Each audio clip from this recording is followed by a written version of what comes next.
Bismillahirrahmanirrahim. Fi dzikri ahkamil haid wan nifasi wal istihadah al-haidu waddamul khariju minal mar'ati allati balagatis asinina fa atharu ala sabili sihati fi awqatin mahsusatin wa huwa qama fil hadis say'un katabahullahu ala banati Adam. Mengenai hukum haid, nifas, dan istihadah. Haid adalah darah yang keluar dari seorang wanita yang telah berumur 9 tahun atau lebih secara alami pada waktu-waktu tertentu. Hal ini seperti yang disebutkan dalam hadis sesuatu yang telah ditetapkan Allah bagi anak putri Adam. Haid adalah darah yang keluar dari seorang wanita yang berumur 9 tahun atau lebih yang telah ditetapkan Allah untuk keturunan Nabi Adam alaihissalam. فما رأت المرأة التي بلغت 9 سنين فأثار دما من الفرج وجب عليها أن تمتنع من الصلاة والصوم ويحرم على زوجها وطئها سواء كان الدم أسود أو أحمر أو أصفر أو به قدرات لأن الصفرة والقدرات حيض.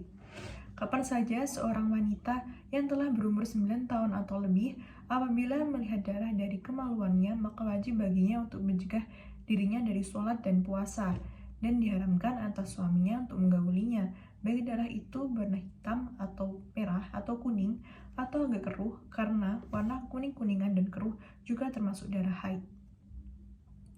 Dapat disimpulkan dari sini, seorang wanita yang berumur 9 tahun atau lebih yang mengeluarkan darah di sini yang dimaksudkan tidak harus berwarna merah, tapi berupa kuning, agak keruh, itu juga termasuk darah haid, atau lebih tepatnya tanda-tanda awal haid. ثم إن استمر الدم يوما وليلة أي 24 ساعة فأثار تبين أنه دم حيض وإن انقطع قبل مضي يوم وليلة ولم يعد في مدة 15 يوما من ظهوره تبين أنه دم فساد فيجب عليها قضاء الصلاة التي تركتها وقضاء الصوم الذي تركته. Kemudian jika darah terus keluar selama sehari semalam, yaitu selama 24 jam atau lebih, berarti itu adalah darah haid. Jika darah berhenti sebelum sehari semalam dan tidak keluar lagi dalam waktu 15 hari sejak hari pertama dari keluarnya darah itu, berarti darah itu adalah darah penyakit. Dengan demikian, ia diwajibkan untuk mengqadha sholat yang telah ia tinggalkan, juga mengqadha puasa yang telah ia tinggalkan. Kemudian, jika darah yang terus keluar selama sehari semalam, yaitu sekitar 24 jam atau lebih, itu adalah darah haid. Jika hanya keluar tidak 24 jam, darah itu berhenti semalam tidak keluar lagi, itu adalah darah penyakit, bukan darah haid. Dengan demikian, yang bukan darah haid tadi, dia diwajibkan untuk mengqadha sholat, atau pada waktu Ramadan terus mengqadha puasa yang telah ia tinggalkan, yang telah ditinggalkan. Amma idan qata'a qabla al-yawmi wal laylati walakinnahu wada fil yawmi tsani aw ma ba'dahu ila tamami 15 yawman wa takammalat bil 'aidi 24 sa'at fal jami'u haid bisarti an la yazidad damu ala 15 yawman wa illat fatajri fiha ahkamul mustahadah. Adapun jika darah berhenti sebelum 24 jam tetapi keluar lagi di hari yang kedua atau di hari-hari yang berikutnya dalam kurun waktu 15 hari dan jumlah hitungan keluarnya darah itu 24 jam, maka seluruhnya adalah haid, dengan syarat darah yang keluar ini tidak lebih dari 15 hari. Tapi kalau sudah lebih, maka dihukumi dengan istihadah. Adapun jika darah berhenti, darah itu berhenti selama 24 jam, tapi keluar lagi di hari yang kedua atau dari berikutnya dalam kurun waktu 15 hari. Itu adalah darah haid. Seperti contoh, seperti kita keluar haid keluar darah jam 12 duhur, lalu 24 jam keluar, lalu duhur di hari berikutnya 24 jam lagi darah berhenti, lalu malamnya keluar lagi. Itu adalah darah haid, tapi dengan batas kurun waktu 15 hari. Jika lebih, maka dihukumi dengan istihadah. Aqallul haid wa ghalibuhu wa atharuhu. Aqallul haid yaumun wa lailatun ay miqdaruhu ma wa huwa arba'un wa asruna sya'atan ma'attisalid damil mu'tad bihaitsu lawu diat skudanatun aw nahwuha latalawathat wa ghalibuh sittun aw sab'un wa atharuh 15 yauman falau naqasad damu an yaumin wa lailatin aw zada alai 15 bi layaliha fahuwa istihadah. Masa haid paling singkat dan pada umumnya serta paling lamanya.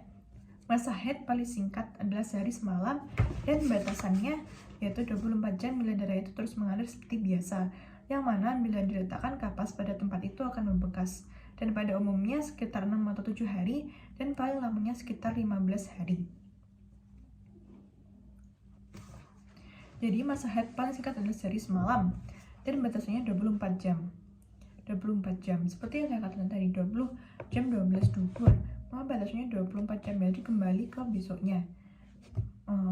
Jika masih keluar darah, itu adalah darah haid, batasnya 24 jam.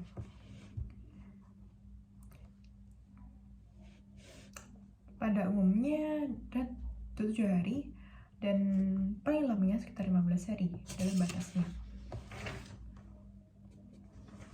Apabila keluarnya darah kurang dari sehari semalam atau lebih dari 15 hari, maka dari itu adalah darah istihadah.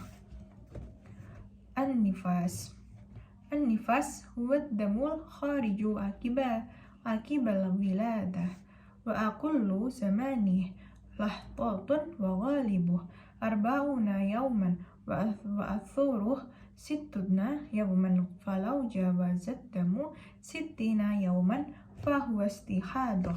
Nifas adalah darah yang keluar setelah melahirkan anak. Masa paling singkat hanya sekejap saja, pada umumnya adalah 40 hari dan paling lamanya 60 hari. Bila darah keluar lebih dari 60 hari, maka darah itu adalah darah istihadah. Nifas, darah yang keluar setelah melahirkan. Masa paling singkat hanya sekejap saja, pada umumnya 40 hari adalah paling lamanya 60 hari. Bila darah keluar lebih dari 60 hari, maka darah tersebut darah istihadah.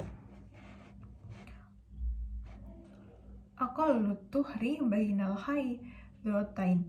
Aqallu tuhri bainal haidatain 15 yawman bila yaliha wala hadda li a'tharih falau hadat sab'an wan qata'ad damu ashra summa 'ada fahuwa istihadah li'annahu lam yamdi bainal haidataini aqullu tuhur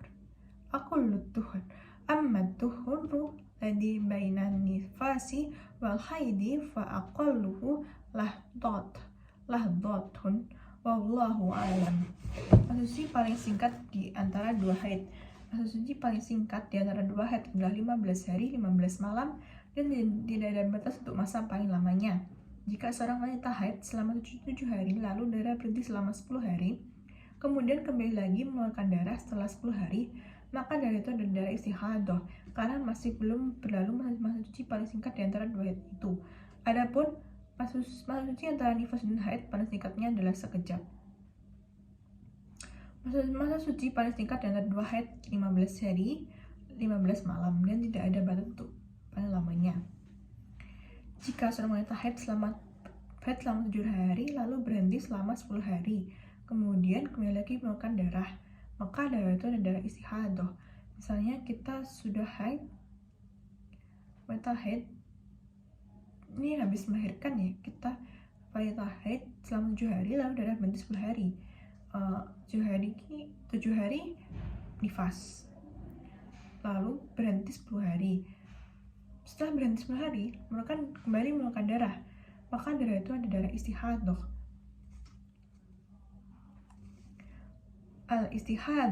Al-istihadah hadathun daimun wa huwa ad-damul khariju fi ghairi ayyamil haid wa ghairi ayyamin nifas. Amin nakisu an yaumin wa laylatin fil haid wa hukmul mar'atil mustakhadah annaha tahiratun fatajibu alaiha as-salatu was-sawm wa yajuzu li zawjiha ityanuh.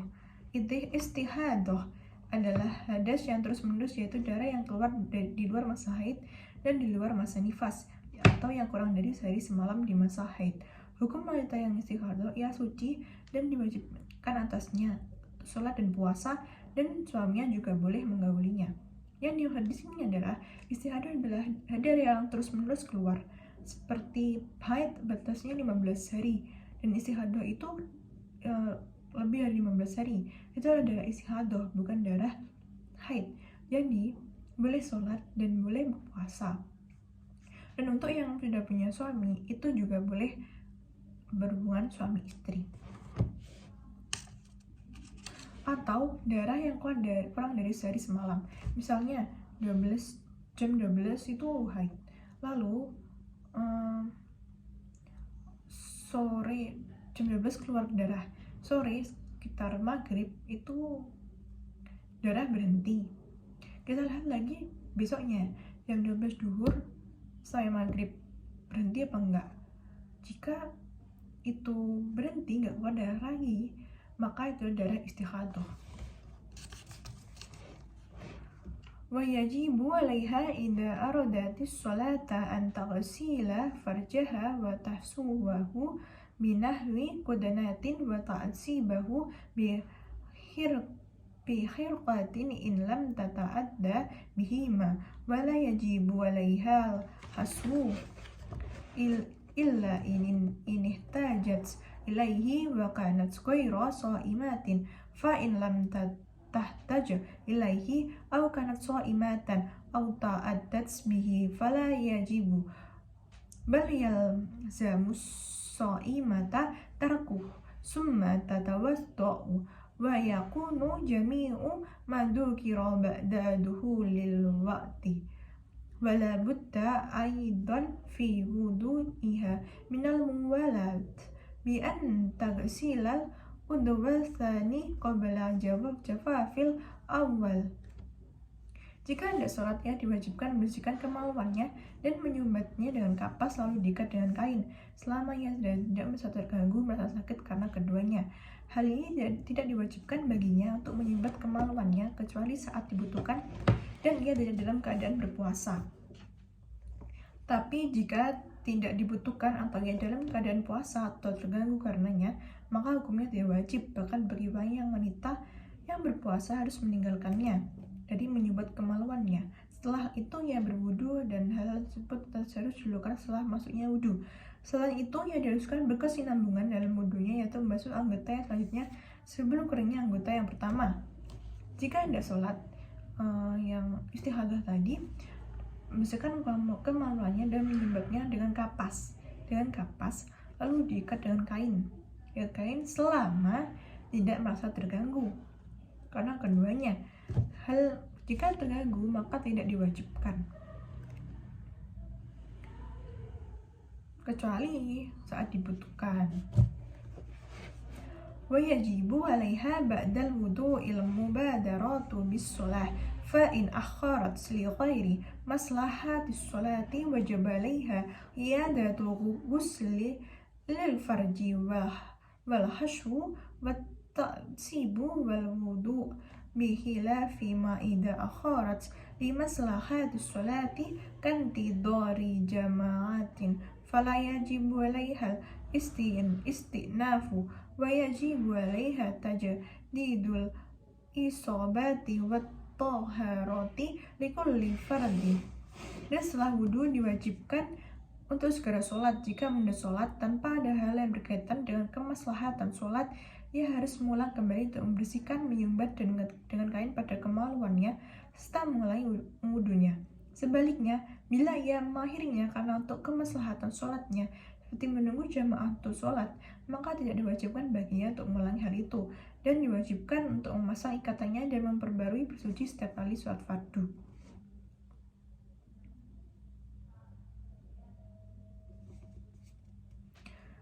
Dan setelah wudhu diwajibkan untuk segera sholat. Jika menunda tanpa ada yang berkaitan tentang sholat, maka ia harus kembali untuk membersihkan, menyumbat, dan mengikat kain dengan kemaluannya, serta harus mengulangi wudhu. Jika setelah wudhu harus sholat. Jika menunda sholat tanpa hal yang penting, harus mengulang lagi wudhunya dan harus disumbat. Ma yahrumu bil haidi wan nifas.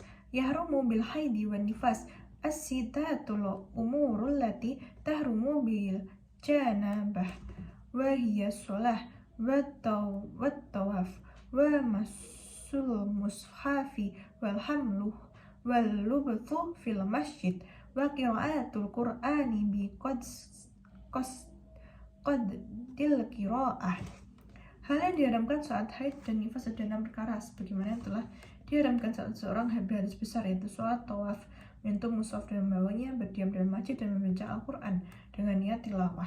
Hal yang diharamkan haid dan nifas 6 perkara, seperti halnya yang telah diharamkan saat seorang berhadas besar, seperti sholat, tawaf, menyentuh mushaf, berdiam dalam masjid, dan membaca Al-Quran dengan niat tilawah. Wa yuzadu alaiha saum fala yajuzu laha saumu wa hiya haidun aw nufasa'u wa la yasihu minha bal ta'samu bih wal mururu fil masjidi in khafat talwithahu bil dam wal istimta'u bima baina surati farruqbati ay yahrumu alaiha antuma kana zawjaha minat tamatu'i bima baina surati warrubati jibima in awairih hatta nadaru ila ma bainahuma bisah watin min ghairi ha'il. Dan juga puasa, ia tidak boleh puasa saat ia sedang haid atau nifas, bahkan tidak sah puasanya dan berdosa bila dilakukannya. Saat itu diharamkan lewat dalam masjid jika dikhawatirkan akan mengotori dan darah yang menetes. Juga diharamkan menikmati pada bagian antara pusar dan atas lutut, bawah pusar dan atas lutut, baik dengan cara berhubungan badan dan lainnya, bahkan melihat pada bagian itu antara bawah pusar dan atas lutut, dan syahwat pada penghalang juga diharamkan. Bagi yang haid nifas diharamkan juga berpuasa.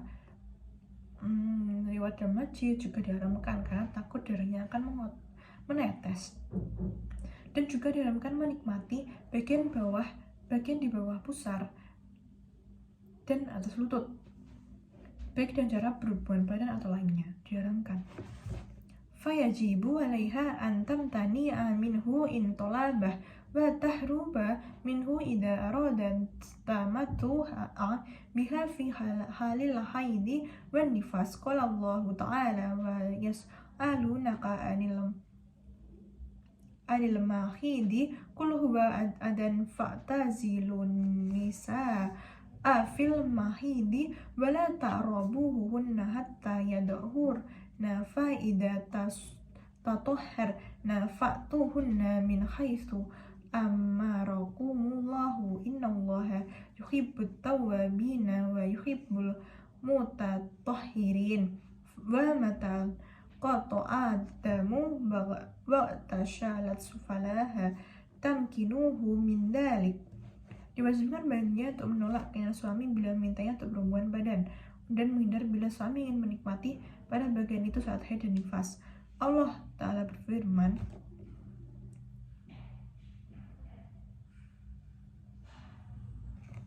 mereka bertanya kepadamu tentang haid. Katakanlah, haid itu adalah kotoran. Oleh sebab itu, janganlah kamu menjauhkan diri dari wanita di waktu haid. Dan janganlah kamu mendekati mereka sebelum mereka suci. Apabila mereka telah suci, maka campurilah mereka itu di tempat yang diberikan Allah kepadamu. Sungguhnya Allah menyukai orang-orang yang taubat dan Allah menyukai orang-orang yang menyucikan diri. Surat Al-Baqarah ayat ke-222. Dan setelah dirinya berhenti juga saya melayani wajib, maka ia boleh mempersilahkan suaminya melakukannya. Yang sedang haid nifas itu tidak boleh berhubungan badan. Harus menolak jika suami ingin melakukan hal tersebut. Wa yahrumu 'alaiha an ta'diba 'alaihi fataqula lahu inni haidu li'alla ya'rubuha kama yahrumu 'alaiha an atuhbirahu bil haidi idza ka'anat haid faqad ruwiya an Rasulillahi sallallahu alaihi wa alihi wasallam annahu qala la'anallahu ghayyisata wal mughawwisah. Qala ulama wal ghayyisatu hiya allati la atu'limu zawjaha annaha haidun liyaji'aha fayujami'aha wal mughawwisatu hiya allati atakunu haidun fatadibu ala zawjiha wa taqulu inni haid.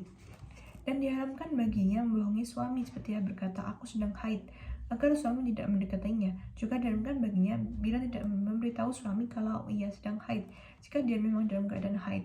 Telah diriwayatkan dari Rasulullah SAW, Allah melaknat al-Ghawwisah. Berkata sebagian ulama, malah dari al-Ghawwisah adalah wanita yang tidak menerima suami kalau ia haid, agar suaminya mendatanginya dan menggaulinya.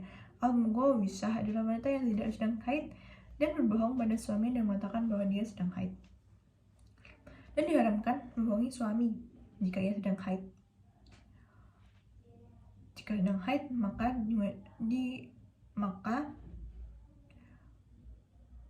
harus diberitahu suaminya bahwa aku sedang haid. Jika memang tidak haid, juga harus berkata jujur bahwa aku sedang tidak haid. Dan diharamkan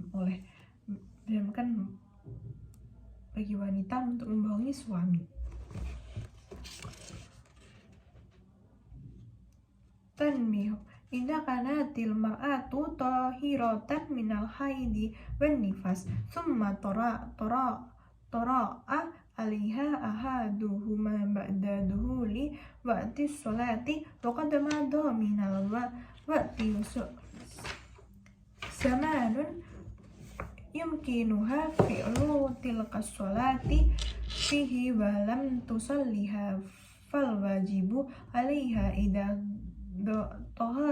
tahurat min haidiha aw nifasiha an ta'diya tilka sholah li'annaha qad wajabat 'alaiha wa tamakkanat min fi'liha wa lam taf'alha wa hidayah yusamma turuwamani.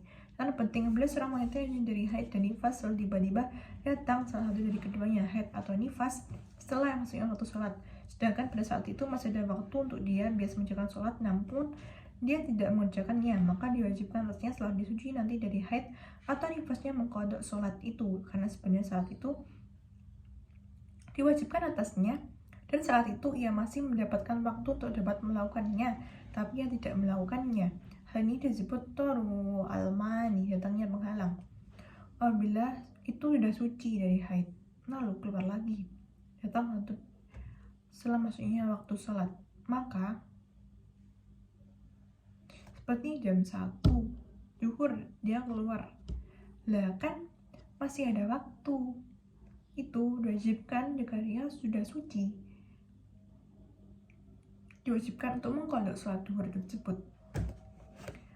Wa idza kanat haidun aw nufasa'a wan qata'at damu qabla khuruji waqti sholatin minas sholawati الخمس ولو بقدر لحظات فالواجب عليها المبادرة بفعل تلك الصلاة إن كان وقت متسعا وإلا فيجب عليها قضاء تلك الصلاة التي انقطع الدم وقد بقي من وقتها حتى قدر takbiratil ihram. Jika wanita yang haid atau nifas telah berhenti darahnya suci sebelum keluarnya salah satu waktu salat wajib, meski hanya sebentar, maka diwajibkan atasnya untuk segera melakukan tersebut. Jika waktunya masih cukup, jika tidak, maka ia diwajibkan untuk mengqadha sholat yang pada saat darah haidnya berhenti atau suci, masih tersisa waktunya tadi, walaupun hanya sekedar cukup untuk takbiratul ihram.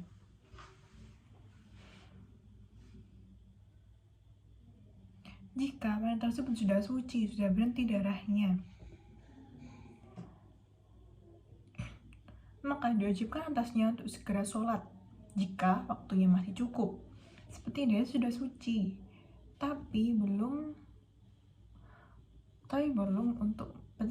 mandi besar, maka diwajibkan baginya untuk segera sholat jika masih cukup.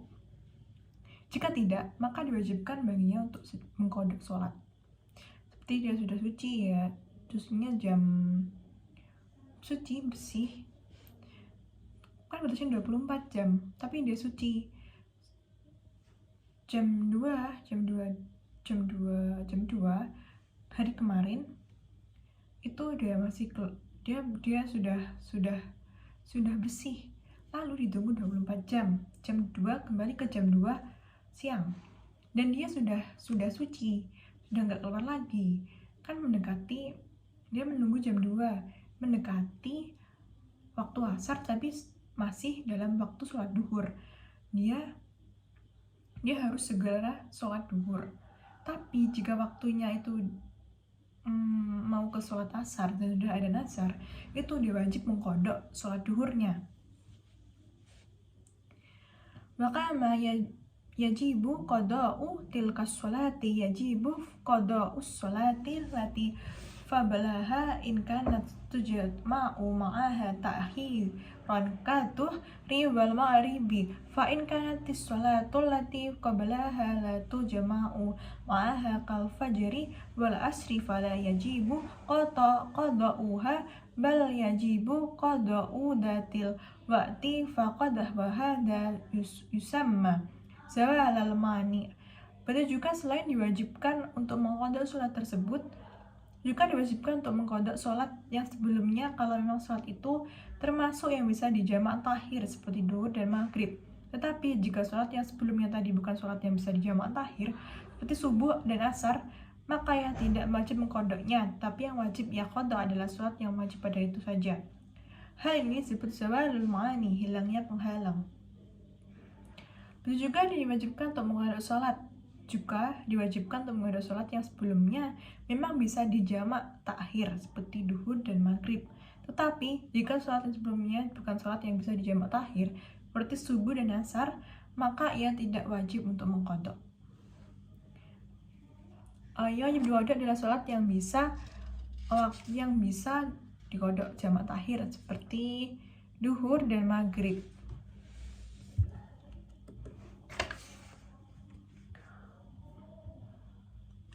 Hikmah dibalik nifas. Sebagai seorang wanita yang berperan sebagai ibu, ketika Allah memberikan masa nifas, gunakan sebaik mungkin untuk membangun kepercayaan pada anak.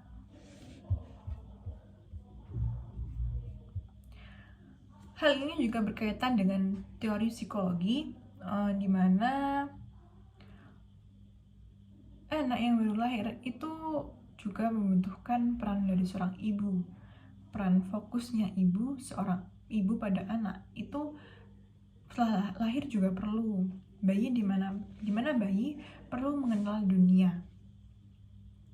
Dan seperti teori-teori psikologi seperti Sigmund Freud juga mengendaki bahwa masa kecil atau masa childhood itu sangat berpengaruh di masa ke depannya. Itu juga sesuai dari kenapa Allah membuat ada nifas, melainkan ada hal lebih yang menguntungkan, seperti ketika seorang wanita melahirkan,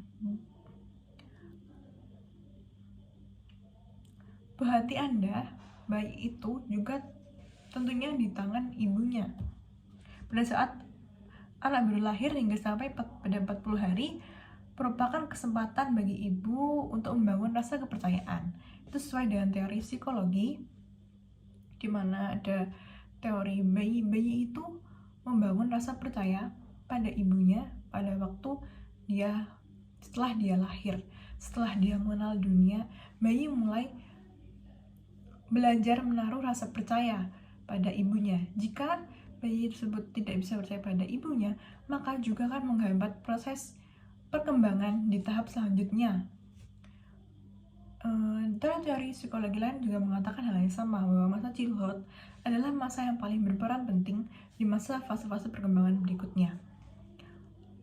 Allah memberikan masa nifas pada seorang wanita dengan tujuan akan lebih fokus pada buah hati. Dengan begitu, sebisa mungkin ibu harus memanfaatkan dengan baik. Ketika bayi masih berada dalam kandungan, ia merasa aman, nyaman, dan tenang. Sebab makanan yang dapat begitu mudah, yaitu dari plasenta, sehingga apa yang ibu makan maka akan sampai ke janinnya.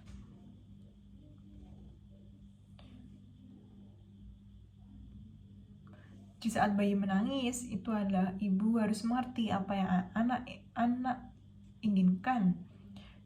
Jika tidak, maka sebagai seorang ibu akan gagal membangun rasa kepercayaan terhadap anak dan seorang ibu.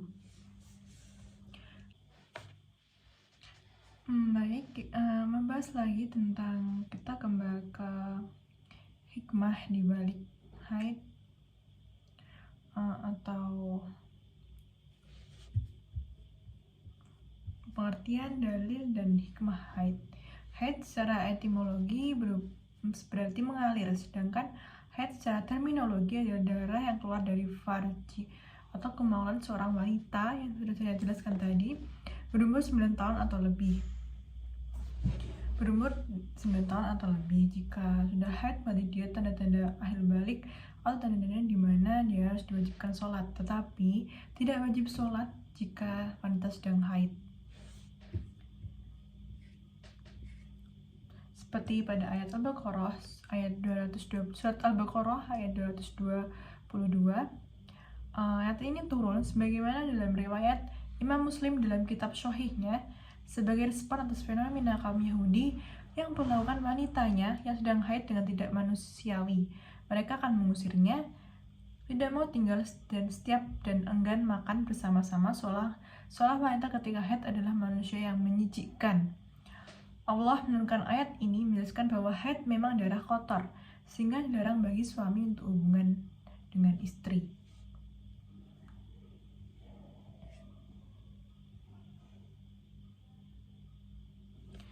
Sedangkan yang kedua dalam hadis Sallallahu Alaihi Wasallam riwayat Aisyah radhiyallahu an dalam Sahih Al-Bukhari. Hadis di atas menyebutkan bahwa Aisyah radhiyallahu anha saat berhaji dengan Rasulullah Sallallahu Alaihi Wasallam, dan ketika sampai di kota Sarf, ia ingin menangis karena haid, sehingga ia tidak dapat melanjutkan ibadah hajinya. Rasulullah Sallallahu Alaihi Wasallam mencoba menenangkan dengan mengatakan, sungguh ini adalah perkara yang telah ditetapkan Allah untuk anak-anak perempuan keturunan Adam. Maka selesaikanlah rangkaian ibadah haji yang harus diselesaikan selain tawaf. Dari yang tersebut bisa diketahui bahwa tawaf itu juga dilarang, tawaf ketika wanita sedang haid juga termasuk hadas-hadas besar, itu dilarang. Maksud saya, tawaf itu dilarang, di sholat juga dilarang, puasa Ramadan juga dilarang. Hikmah dan manfaat adanya darah haid, latihan bagi wanita menghadapi cairan sperma yang menjijikkan untuk sebagian wanita, karena ketika seorang wanita menikah, maka ia harus siap menghadapi cairan suaminya. cairan sperma, sehingga wanita harus melatih dan membiasakan dirinya menghadapi dan membersihkan dirinya sendiri, yakni darah haid, sebelum ia akan menghadapi cairan yang lebih menjijikkan, yaitu sperma.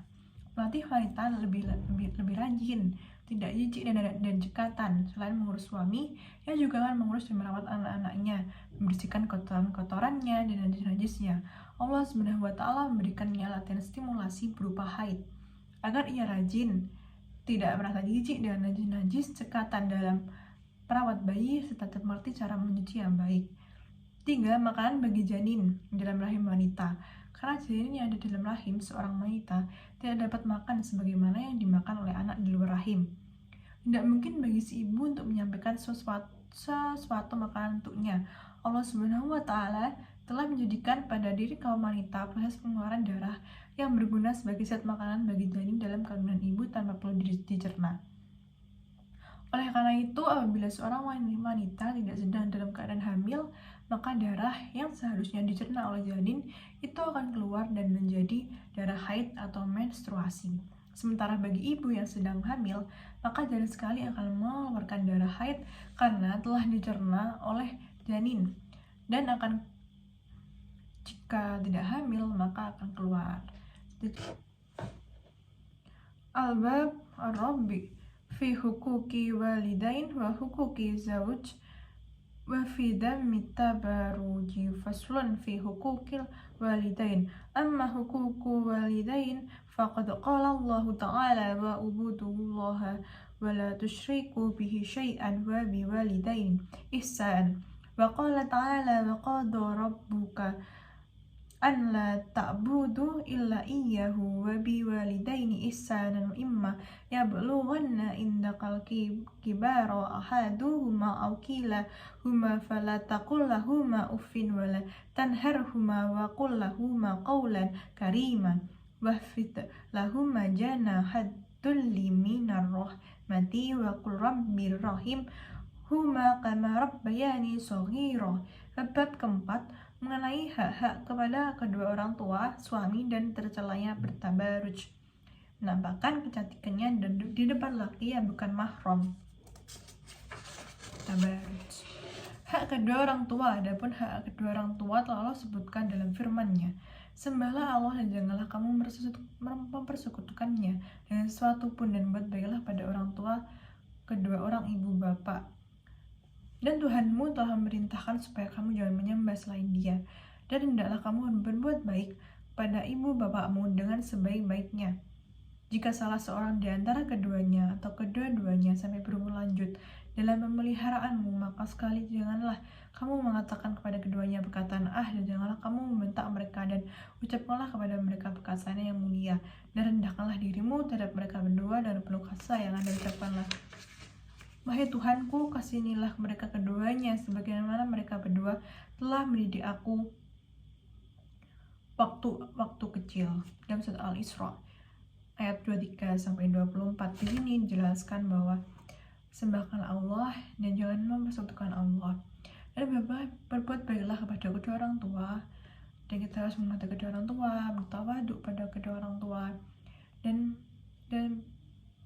berkata dengan sopan, bertutur dengan lembut pada kedua orang tua kita yang telah menyayangi kita yang sejak kita dari dalam kandungan sampai sekarang, sampai selama hidup kita. Waqala Rasulullah biru aba'akum tabirukum abna'ukum wa qala alaihi salatu wassalamu al-jannatu tahta aqda mil ummahat.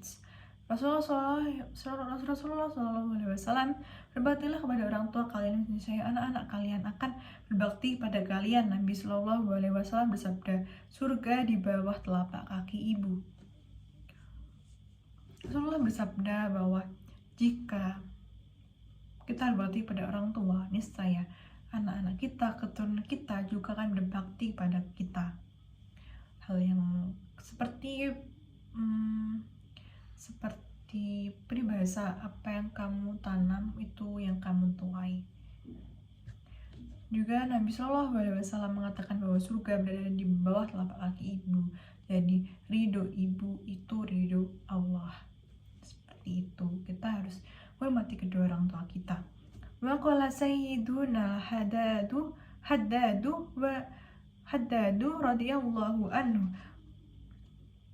wali walidaini lahum haqqun yaqumu bih man yattaqillaha wal mudalluna bin nasab.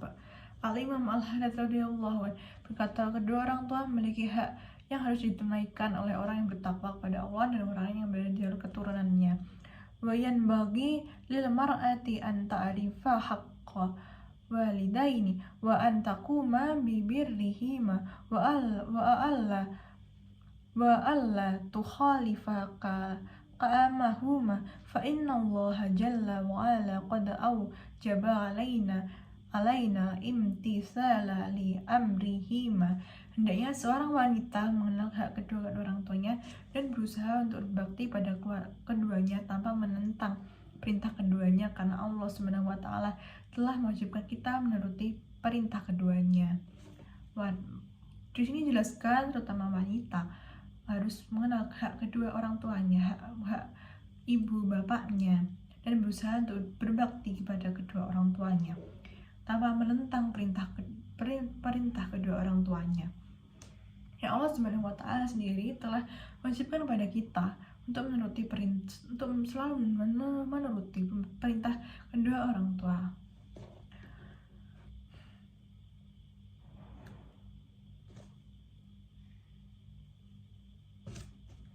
Dabanna ayatuhan nisa'u qawlahu jalla dikru wa bil walidaini ihsan ay ahsinu ilal walidaini ihsan imma yablughanna indaka kibara ahaduhuma aw kilahuma fala taqul lahuma uffi ayya idza balagha abuka aw ummuka hadda kibari fama jibun alaika ihtiramuhuma wa ijlaluhuma wa ta'addubu lahum ila hadi an la taqula lahuma uffin ay la tantiku mahuma hatta bimisli hadhil kalimatil lati tadullu ala tadajjuri wa la tanharhuma atas jarhuma bal ta'addabu huma wa kullahuma qawlan karim ay idha khatabtahuma fi khatibahuma bilka la min hasani ladhi tuhibbu an yuhatabaka bihi awladuka wahfid lahuma jana hadduli minar rahmah ay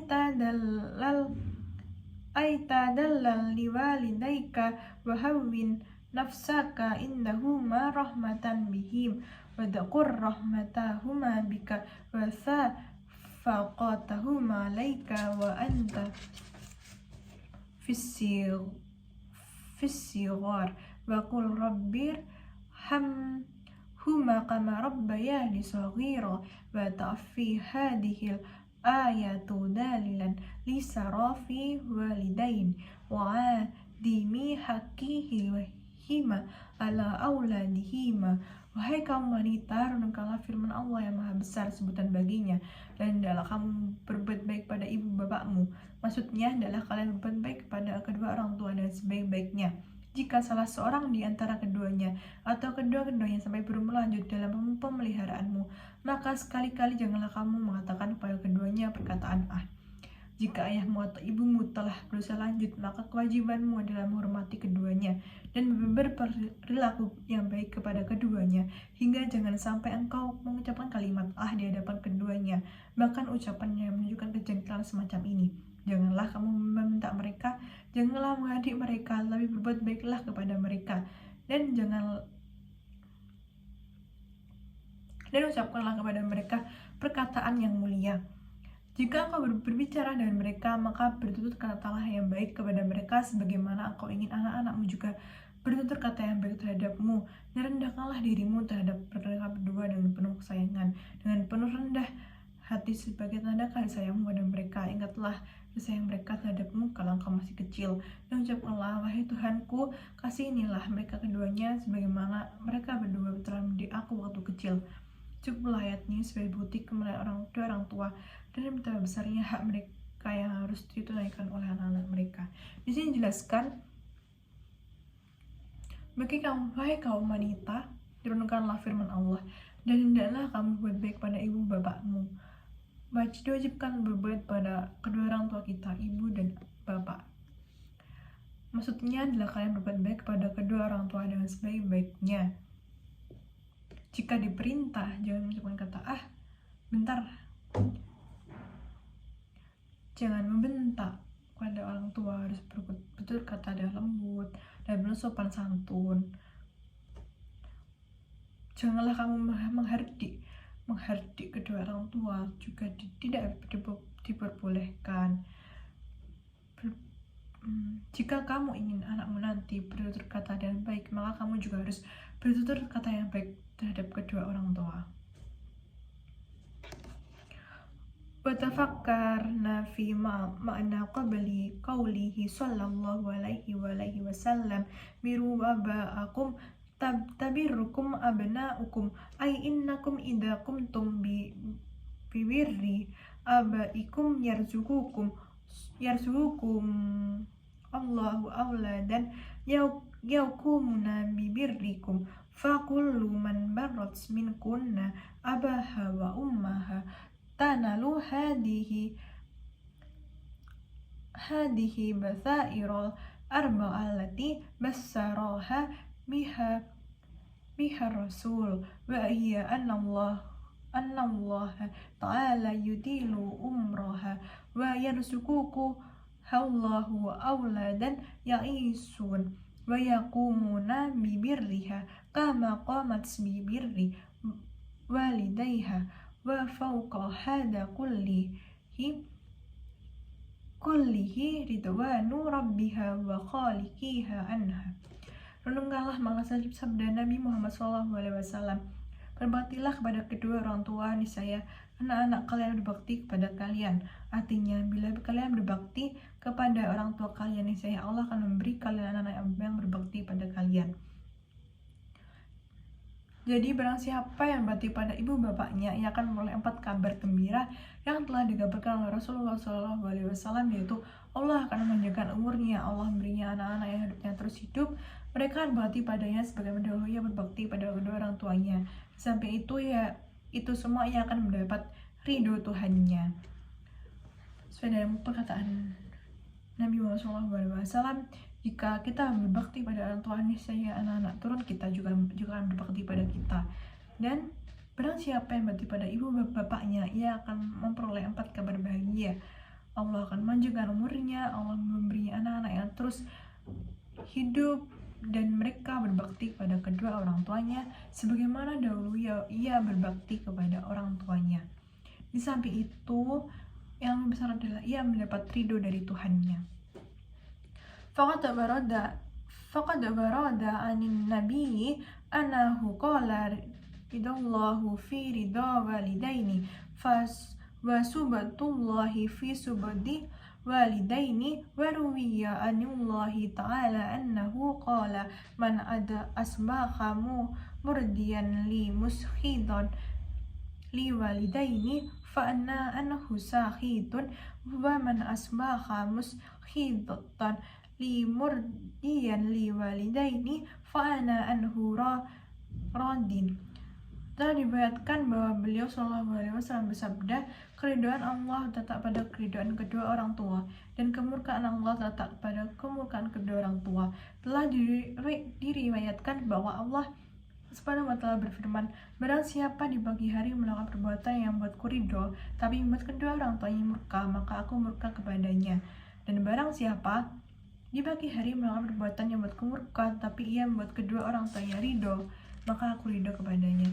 Ini dapat disimpulkan bahwa ridho kedua orang tua adalah ridho Allah.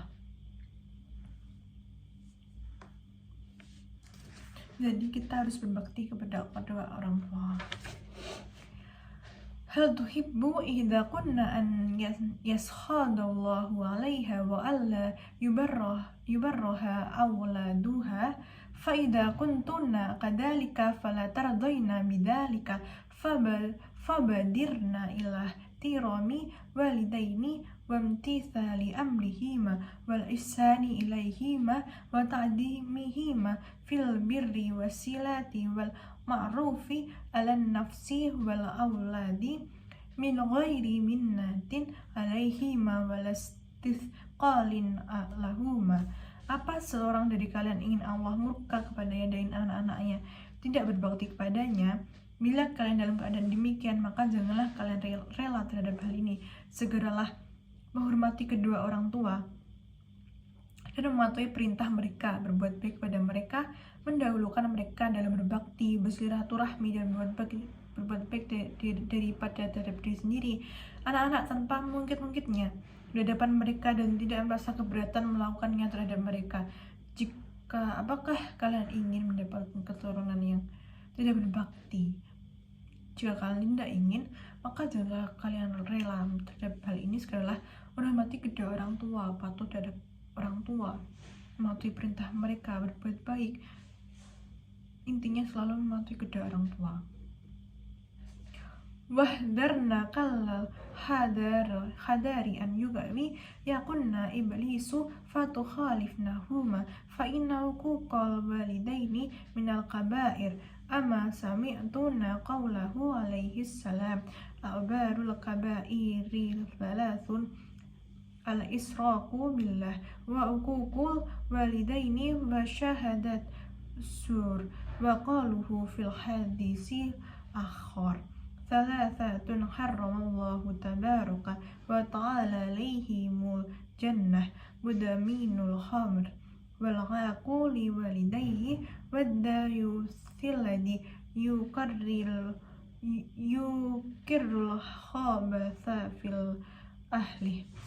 Jangan sampai tertipu daya oleh iblis sehingga kalian menentang mereka karena durhaka kepada orang tua, termasuk dosa besar. Tidaklah kalian mendengar sabda Nabi Muhammad SAW, dosa terbesar ada 3, menyatukan Allah, durhaka kepada orang tua, dan kesaksian palsu. Juga beliau bersabda, 3 orang yang Allah SWT haramkan surga atas mereka: orang yang suka minum minuman keras, pendurhaka pada orang tuanya, dan dayus, yaitu seorang suami yang membenarkan tindakan buruk dari istrinya.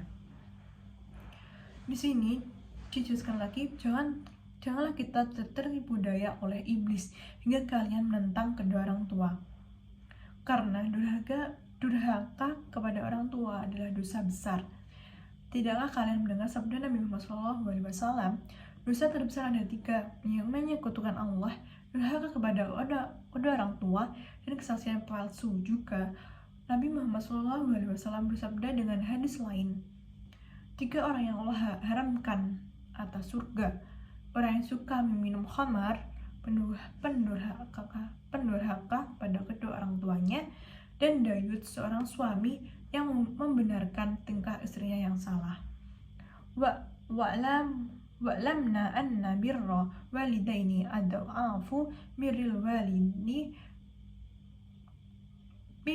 walidi kama warada fil hadis. Qala sayyiduna Habibu Abdullahil Haddadu radhiyallahu anhu fin an-nasaih wa la'alla sababa fi dhalika ma tuqasihi walidatu min ta'abil hamli wa masakih wa masyaqatil wad'i wa ma'udna targhadha wa tarbiyah wa mazidil hanani wasafaqah. Allahu a'lam. Ketahuilah bahwa berbakti pada ibu melebihi daripada berbakti pada ayah, seperti yang telah diriwayatkan dalam hadis. Al-Habib Abdullah Al-Haddad berkata dalam kitab Nashih, hal itu disebabkan karena betapa susahnya seorang ibu, terutama saat hamil, melahirkan, menyusui, mendidik, dan menambah kasih sayang. Wallahu a'lam. Di sini dijelaskan bahwa ketahuilah berbakti pada ibu lebih penting daripada berbakti pada ayah.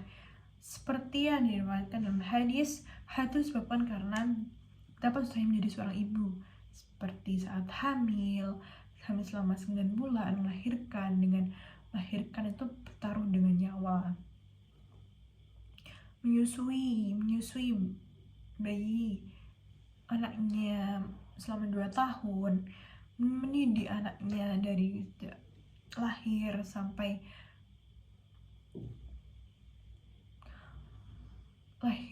kita dewasa, selalu dididik oleh ibu kita, menambah kasih sayang. Sungguh seorang ibu itu sangat mulia, dan kita harus berbakti pada ibu lebih daripada kita berbakti kepada ayah. Wa qad qala rajulun lin nabi man ahaqqun nasi bi husni suhbati ay bi birri wasilati faqala ummuka qala thumma man qala ummuka qala thumma man qala ummuka qala thumma man qala abuka. Seorang laki bertanya pada Rasulullah SAW, siapakah orang yang paling berat mendapat baktiku? Beliau menjawab, ibumu. Ia bertanya lagi, lalu siapa? Beliau menjawab, ibumu. Ia kembali bertanya, lalu siapa? Beliau menjawab, ibumu. Ia bertanya lagi, lalu siapa? Lalu beliau SAW menjawab, bapak ayahmu. Di sini kita menerangkan bahwa seorang bertanya pada Nabi, siapa orang paling berhak mendapat baktiku. Nabi menyebut 3 kali, yaitu ibu, dan ibu, lalu yang terakhir adalah ayah. Ini menjelaskan bahwa lebih berbakti pada ibu dibanding berbakti pada ayahmu. Wa qama yajibu ala idsani an yabirrahuma fi hayatihima kadhalika yanbaghi lahu an yabirrahuma ba'da waqfatihima wa dhalika bidu'ai wal istighfari lahuma wa biqada'i duyunihima wa tanfidi wasayahuma wa bisilatil lati arhamihima wa birri asdiqaihima wa ahli mawaddatihima fadaka kulluhu min tamamil birri kama waradat bihil ahadith.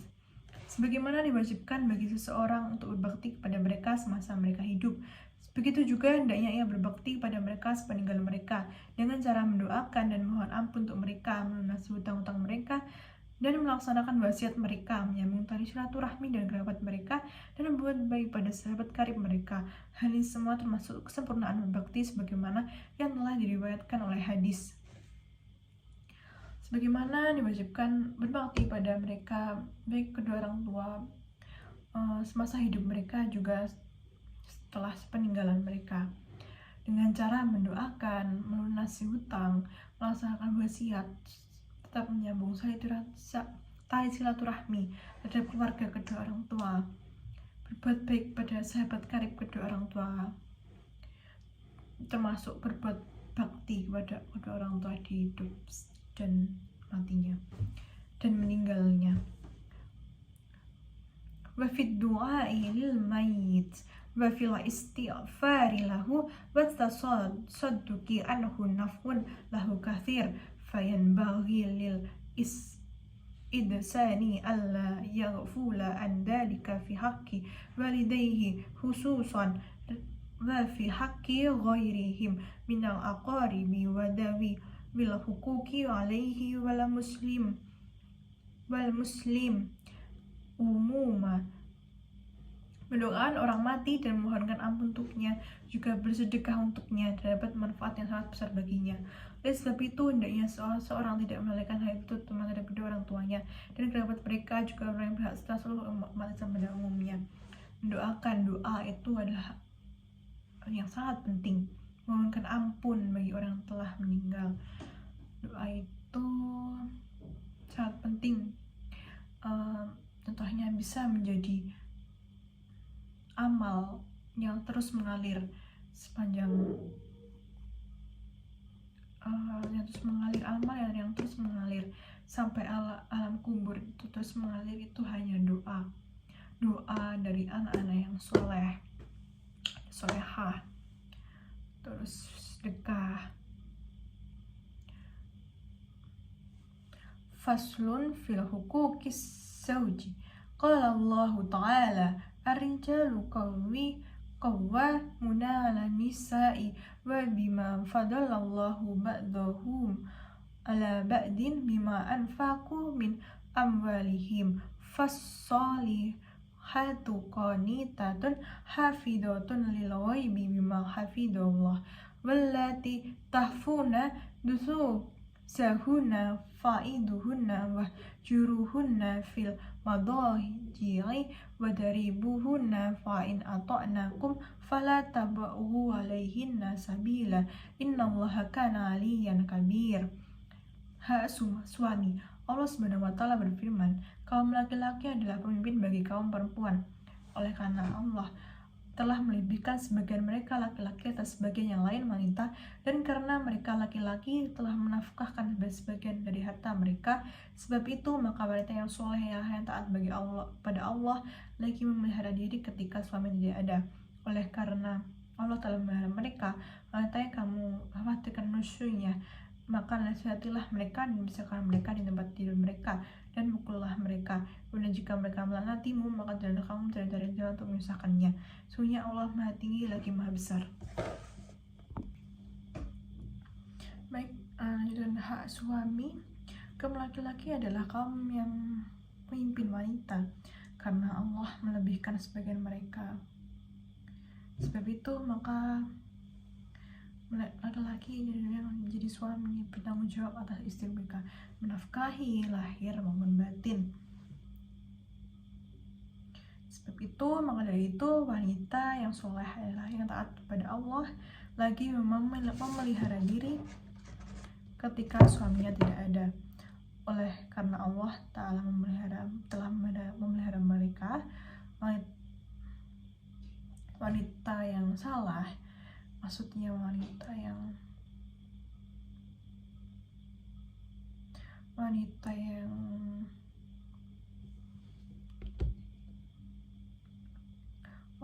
sulit dinasihati, malah tetap nasihatkanlah mereka, dan pisah tempat tidur dari mereka, dan pukullah mereka. Kemudian jika melaknatimu, maka janganlah kamu terjadi untuk menyusahkannya, karena ada Allah yang Maha Tinggi lagi Maha Besar.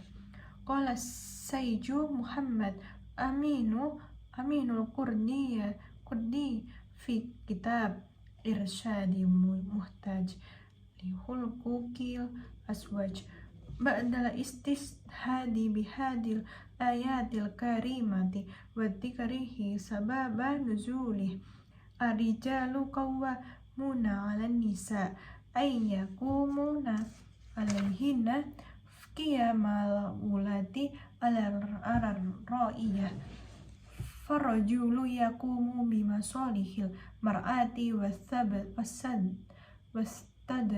wattadbiri watta'dibi wa yajtahidu fi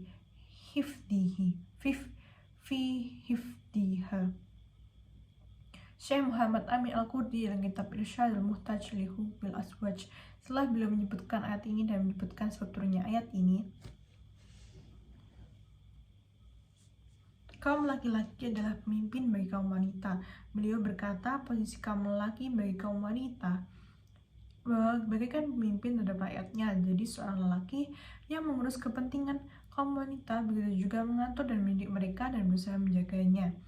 Syekh Muhammad Amin Al-Qurdi dalam kitabnya menyebutkan bahwa sebab turunnya kaum laki-laki adalah pemimpin bagi kaum wanita itu adalah posisi kaum laki bagi kaum wanita bagaikan pemimpin terhadap rakyatnya. Jadi seorang laki yang mengurus kepentingan kaum wanita, begitu juga mengatur dan mendidik dan berusaha menjaganya.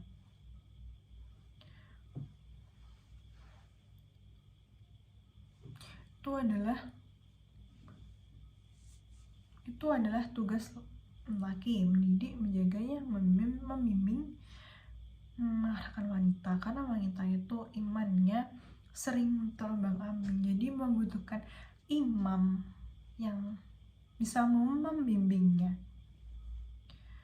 Walamma asbata al-qiyama ala nisa'i lirijali bayyana sababa bi amrayni ahaduhuma wahubiyun wasani kasabiyun faqad dakara al-awwala biqawlihi bima faddalallahu ba'dahum ala ba'din ay anna allaha faddala rijala ala nisa'i bi umur minha ziyadatul aqli wad din wa husnul tadbiri wa mazidul quwwati fil a'mali wat ta'ati wa iqamatis sa'air wal wilayatu wasyahadatu wa wujubul jihadi wal jumu'ah wa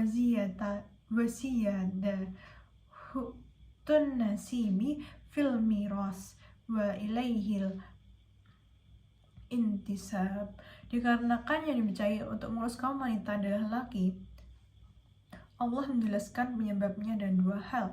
Yang pertama adalah wahbi, karunia yang diberi tanpa melalui usaha, sedangkan yang kedua adalah kasbi, karunia yang diberikan tanpa usaha. Allah menyebutkan tentang hal yang pertama dalam firman-Nya, oleh karena Allah telah melebihkan sebagian mereka laki-laki atas sebagian yang lain wanita, yaitu Allah telah melebihkan kaum lelaki atas kaum wanita yang dengan beberapa hal, diantaranya kesempurnaan akal dan agama, perencanaan yang baik, kelebihan dalam kekuatan untuk melakukan amal, perbuatan ketaatan, mendirikan syiar agama, memimpin, memberi kesaksian, kewajiban berjihad dan sholat Jumat, tambah dan bagi barisan dan ikutan bersama padanya. Dikarenakan laki dipercaya untuk mengurus kaum wanita, Allah menjelaskan penyebabnya. Yang pertama, karunia yang diberi tanpa melalui usaha, dan itu adalah kasbi, karunia yang diberikan dengan usaha. Allah menyebutkan oleh karena Allah telah melebihkan sebagian mereka laki-laki atas wanita, yaitu Allah telah melebihkan kaum laki dengan beberapa hal, kesempurnaan akal dan agama, kelebihan dalam mampu melaksanakan amal, ketaatan, mendirikan syiar agama, memimpin, memberi kesaksian, memimpin sholat Jumat, melaksanakan sholat Jumat, kewajiban berjihad, seperti contoh perangan seperti perang dalam zaman Rasulullah, kebanyakan adalah laki-laki. Sholat Jumat juga diwajibkan oleh laki-laki. Ulama kan kebanyakan laki-laki karena diberi kelebihan oleh Allah menjadi pemimpin wanita. Summa dzakara tsani biqaulih wa bima anfaqu min amwalihim ay bisababi ma ahraju fi nikahi hinna min amwalihim fil muhuri wan nafaqat. Sedangkan sebab yang kedua diterangkan dalam firman-Nya, dan karena mereka laki-laki telah menafkahkan sebagian dari harta mereka, yaitu karena mereka memberikan uang mahar dan uang belanja dalam menikahi kaum wanita. Dalam menikah itu juga ada mahar, uang mahar, uang yang digunakan, uang yang dikeluarkan oleh laki-laki untuk meminang wanita, karena kewajiban laki-laki adalah menafkahi wanita. Uang belanja untuk istrinya itu juga diberikan oleh laki-laki, karena kewajiban laki adalah menafkahi wanita. Lalu summa qasamahunna al-qismaini fadzakarul awwala biqaulih fassolihat minhunna qatitat ay muti'atun li aswajihinna hafidhatun lil ghaibi ay lima yajibu alaihinna hifduhu fi hali ghaibati aswajihinna min buyuti wal furuji wal amwal. Qala khairun nisa imra'atun in nadorta ilaiha sarratka wa in amartaha ata'atska wa in ibta'anha hafidatka fi malika wa nafsih. Thumma tala ayata rawahu Abu Dawud Tayalisi wa Banu Abi Hatim. Kemudian Allah membagi kaum wanita menjadi dua. Yang pertama disebutkan dalam firman-Nya, Maka wanita yang soleh di antara mereka ialah yang taat pada suami mereka lagi memelihara diri ketika suaminya tidak ada. Maksudnya diwajibkan bagi wanita ketika suaminya tidak ada bersama mereka untuk menjaga rumah, kehormatan diri dan hartanya. Nabi Shallallahu Alaihi Wasallam bersabda, sebaik-baik wanita adalah yang apabila engkau lihat ia menyenangkanmu jika engkau perintahkan, ia mentaatimu jika engkau tidak ada, ia menjagamu pada hartamu dan dirinya. Lalu beliau Nabi Muhammad SAW membacakan ayat tersebut di atas hadis riwayat Abu Dawud, At-Tayalisi dan Ibnu Abi Hatim. Kemudian Allah memberikan wanita menjadi dua, wanita yang soleh di antara mereka yang taat kepada suami, lagi wanita yang pandai memelihara diri ketika suaminya tidak ada, maksudnya ketika suaminya pergi untuk bekerja, seperti itu. Maksudnya dosa bagi wanita ketika suaminya tidak ada bersama mereka, menjaga rumah, kehormatan diri dan hartanya. Sebaik-baiknya wanita ialah wanita yang bisa menyenangkan suaminya jika engkau perintahkan, wanita yang akan menaati suaminya, perintah suaminya. Jika engkau tidak ada, ia menjaga kehormatan suaminya, menjaga dirinya sendiri, menjaga rumah, menjaga hartanya. Wa dzakara al-qisma tsani biqaulihi wallati takhafuna ay tadunnuna nusuzahunna ay isyanahunna an ta'atil arwaji fa idza taharat minhunna ala matun nusus fa'iduhunna ay khaywifuhunna uqubatallahi ta'ala bil qawl ka'an taqula laha attaqillaha wa khafihi fa inna li alayki haqqa warji'i amma anti alaihi wa ala min an ta'ati fardun alaih. Sedangkan yang kedua disebutkan dalam firman-Nya, wanita-wanita yang kamu khawatirkan, maksudnya kamu menduga yang nusyunya, maksudnya pembangkang mereka dari ketaatan kepada suami, maka bila nampak pada mereka tanda-tanda pembangkangan ini, maka nasihatilah mereka, takut-takutilah mereka akan hukuman Allah, baik dengan ucapan seperti bertakwalah kamu kepada Allah dan takutlah padanya, sungguhnya aku memiliki hak yang wajib atasmu dan insaflah dari perbuatan ini, ketahuilah bahwa taat padaku adalah merupakan suatu kewajiban bagimu. Demikian ini dijelaskan jika wanita tanda-tanda pembangkang terhadap suami, maka suami harus menasihati dan menakut-nakuti istrinya. Seperti takutlah kamu pada Allah, sungguhnya suami aku adalah yang wajib atasmu dan insyaallah dan insaflah dari perbuatan ini, ketahuilah bahwa taat kepadaku merupakan suatu kewajiban. Taat kepada suami adalah kewajiban bagi istri. Fa in lam yu'assi fiha wa'tu wa asarrat 'ala dzalika fahjurha wa huwa qauluhu ta'ala wa juruhunna fil madaji ay taziluhunna fi firasin akhara fa in lam yarji'na bil hijrani fa khawifuhunna wa daribuhunna darba ghaira mubarrihin wa huwa alladhi la yasiru adaman wa la yasinu udwan fa in ata'nakum bitarkin nusus fala tabaghu alaihinna sabila ay lan tadlubu tariqan ila ta'adi alaihinna wa dulmihinna innallaha kana aliyan kabir daruhu an yu'aqibakum in dolamtumuhunna fa innahu a'daru alaikum minkum ala man tahta aidik antaha mulakhasan. Apabila nasihat itu tidak membekas dan ia masih terus membangkang, maka tinggallah ia dari tempat tidur sebagaimana firman Allah, dan pisahkanlah mereka di tempat tidur mereka, pisahkanlah mereka di ranjang yang lain apabila masih tidak kembali sadar, maka takutilah mereka dan pukullah mereka dengan pukulan yang tidak melukai, yaitu tidak mematahkan tulang atau membuat cacat badan. Kemudian jika mereka mentaatimu dengan tidak membangkang, maka janganlah kamu mencari jalan untuk menyusahkannya, dari jalan untuk mendolimi mereka. Demi Allah Maha Tinggi lagi Maha Besar. Maka takutlah akan hukumannya kepada kalian mendolimi mereka, karena ia lebih berkuasa atas kalian daripada kuasa kalian daripada orang di bawah kalian. Apabila jika suara dan dinasihati tidak berubah, yang masih terus membangkang, maka pisah ranjang. Tinggallah ia dari tempat tidur, dan pisahkanlah mereka di tempat tidur. Jika masih membangkang lagi, takutilah mereka dan pukullah mereka dengan pukulan yang tidak melukai, pukulan yang tidak mematahkan, pukulan yang tidak membuat cacat badan.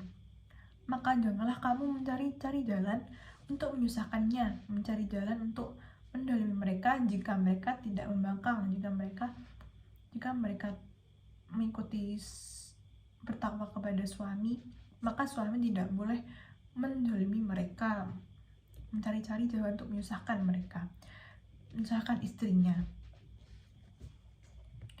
Wa'lamna ayyatuhan nisa'u anna haqqas zawji ala zawjatihi min a'damil huquq, faqad rawal Tirmidhiyu anhu annahu qala law amartu ahadan an yasjuda li ahadin la amartu tul mar'ata an tasjuda li zawjih kinayatan in idami haqihi alaiha fa wajibu alaikunnal qiyamu bi hukukil aswaji litafusna bisawabi kathir. Faqad rawah Ahmadu wa Ibnu Hibana wa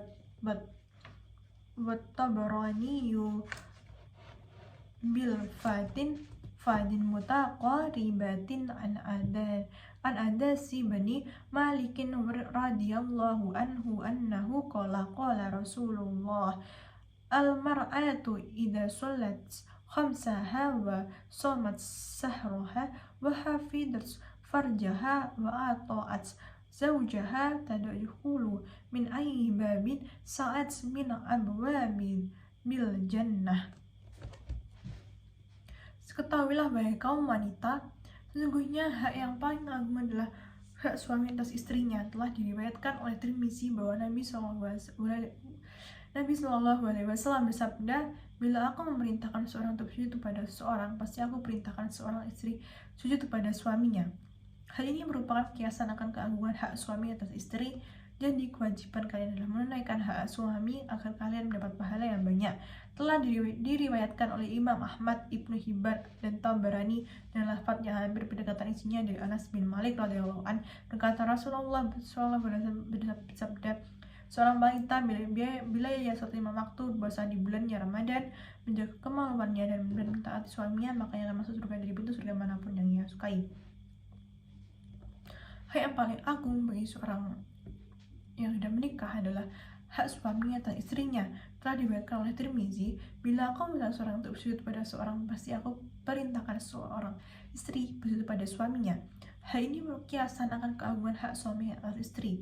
Jadi kewajiban kalian adalah menunaikan hak suami agar kalian mendapat pahala yang banyak. Jika kalian telah sholat 5 waktu, mentaati suami, berpuasa bulan Ramadan, menjaga kemaluannya, maka ia akan masuk surga dari pintu manapun. Waqala Abdurrahman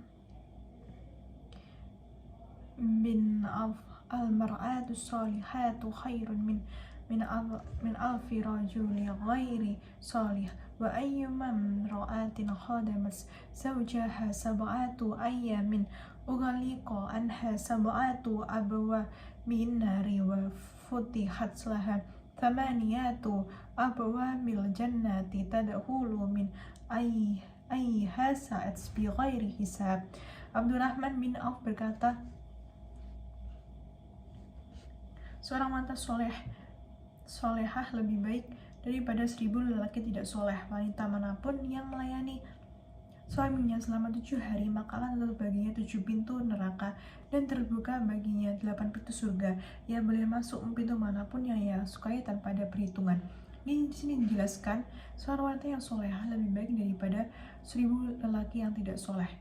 Wanita manapun yang melayani suaminya selama 7 hari, maka akan tutup baginya 7 pintu neraka dan terbuka baginya 8 pintu surga. Ia boleh masuki surga manapun yang ia sukai. Waqala yastaghfiru lil mar'atil muti'ati zawjah at-tayru fil hawa wal hitanu fil ma' wal malaikatu fis sama' wasyamsu wal qamaru ma'damat fi ridha zawjih. Beliau juga berkata, bagi wanita yang mentaati suaminya akan dimintakan ampun oleh burung yang ada di udara, ikan yang ada dalam air, para malaikat di langit, dan begitu juga matahari dan bulan selama ia berada dalam ridho suaminya. Bagi wanita yang mentaati suami akan dimintakan ampun oleh burung yang ada di udara, ikan yang ada di air, para malaikat yang di langit, juga matahari dan bulan selama selama berkaitan dengan ridho dari suaminya. Fahritna kullal hirsi ala ma yudi dis-zawj fa inna tahawuna bi haqqis zawji mujibun lil ismil qabir faqad ruwiya an Talhata bani Abdillahi radhiyallahu anhu annahu qala ayyumam ra'tin kalahat fi wajhi zawjiha fatudhilu alaihi lawama fahiya fi sakhatillahi ila an tadhaqa fi wajhi zawji. Maka berusahalah kalian dengan sungguh untuk menjadikan suami kalian ridho. Sesungguhnya perbuatan meremehkan hak suami menyebabkan dosa besar. Telah diriwayatkan dari Talhah bin Abdullah radhiyallahu anhu berkata, setiap wanita yang belum masuk di hadapan suaminya sehingga ia menyebabkan suaminya kesal terhadapnya, maka ia berada dalam keberkahan Allah sampai ia tersenyum di hadapan suaminya. Istri yang di hadapan suaminya itu cemberut, maka ia menghadapi murka dari Allah. Seharusnya istri yang di hadapan suaminya itu tersenyum untuk memperoleh pahala dan tidak mendapat murka dari Allah Subhanahu wa taala. Warawa banu Asakir wa banu Adi qala Rasulullah sallallahu alaihi wasallam ma min imra'atin qalat li zawjiha ma ra'aitu minka khairan illa ahbatallaha amalaha sab'i nasanatan walau kanat tasumana hara wa taqumul lail. Ibnu Asakir dan Ibnu Adi meriwayatkan Rasulullah SAW bersabda, setiap wanita yang mengatakan kepada suaminya, aku tidak pernah melihat perbuatan baik darimu, maka Allah akan mencabut amalnya selama 70 tahun meskipun ia berpuasa di siang hari dan bangun di malam hari. Jika ada istri yang mengatakan kepada suaminya, aku tidak pernah melihat perbuatan baik darimu, menjelekkan suaminya, maka itu Allah akan mencabut amalnya selama 70 tahun meskipun ia berpuasa di siang hari dan bangun di malam hari. Maksudnya meskipun ia berpuasa dan dia bangun tahajud di malam hari. Wa bassaru anhu sallallahu alaihi wa alihi wasallam annahu qala min haqqis zawji ala zawjati law sala min kharahu daman wa qayhan wa sadidan fala khisathu ma addat haqqhu wa rawat Tabarani hakku zawji alal mar'ati an la tahjura fi firasahu wa an tabarra qasamahu wa an tuti'a amrahu wa alla tahruja illa bidnihi wa alla tudahila ilaihi man ya'rah. Al-Basri meriwayatkan dari Nabi SAW bersabda, termasuk hak suami atas istri adalah seandainya di hidung suami mengeluarkan darah dan yang menjadinya itu pun ia masih belum bisa memenuhi hak suami. Tabarani meriwayatkan hak seorang suami atas istri adalah tidak memisahkan diri dari ranjangnya, menjalankan sumpahnya, mentaati perintahnya, dan keluar rumah atas izinnya, dan tidak masukkan ke dalam rumahnya orang yang tidak disukai oleh suaminya. Termasuk hak suami atas istri adalah tidak memisahkan diri dari ranjangnya, menjalankan sumpahnya, mentaati perintahnya, tidak keluar rumah kecuali atas izinnya. Wa bil jumlat fa minal hukukil muta'akidati ala zawjah amtisalu amri zawjiha wa ta'atihi wa idza da'aha ila firasihi lam yajuz lahal istina'u ila li'udri sayyi wa alla tahruja min baitihi illa bi'idnih wa in kharajat bi'idnihi famasturatun fi hayatin la tunkaru wa tadlubu mawadi al-khaliyata minas sihami dunas sawari'i wala aswa muhtarizatan min an yasma'a ajnabiyyun sawtaha aw ya'rifaha bisahsiha wala tata'arrafu ila sadiqi zawjiha wala tu'thiru su'uda ala sat'i wala tanduru ila buyutil jirani wala aswaki wasikaki min sabbin wa sababi. Dan diantara yang termasuk hak-hak yang diwajibkan atas istri adalah mengerjakan dan mentaati perintah suaminya. Jika suami mengajaknya ke ranjang, tidak diperbolehkan baginya menolak kecuali karena udzur yang syar'i. Tidak boleh keluar dari rumah kecuali atas izinnya, dan seandainya ia keluar atas izinnya, ia keluar dalam keadaan tertutup atau berhijab dan dengan penampilan yang tidak dikenal orang. Dan mencari jalan-jalan yang tidak ramai dari desak-desakan, bukan jalanan umum dan pasar. Menjaga diri jangan sampai orang lain mendengar suaranya atau mengenali bentuknya. Tidak boleh mengenalkan diri kepada teman suaminya. Tidak sering naik turun ke tingkat atas rumah. Tidak boleh mengintip rumah tetangga ataupun pasar dan lorong kampung dari lubang jendela. Di sini dapat disimpulkan bahwa istri wajib memanjakan dan menaati perintah suaminya. Jika suami mengajaknya ke ranjang, tidak boleh menolak, karena selain seperti istri waktu haid itu boleh menolak kecuali ada udzur syar'inya, ada hal-hal yang tidak diperbolehkan berhubungan dalam suami dan istri. Jika keluar, istri harus berhijab menutupi aurat dan dengan penampilan yang tidak dikenal orang, mencari jalan yang tidak ramai, bukan jalan mencari jalan yang tidak ramai, berdesak-desakan, seperti itu. Wa antakuna qalilatal kalami jibiranih wala tadkhulu alaihim illa fi halalatin tujibu dukhul wa idza dakhalat faltasta'din wa tahfadu zawjaha fi hali ghaibatihi wa khudurihi wa tadlubu ridah wala takhunuhu fi nafsiha wala fi malih wala tadafakharu alaihi bi jamalih.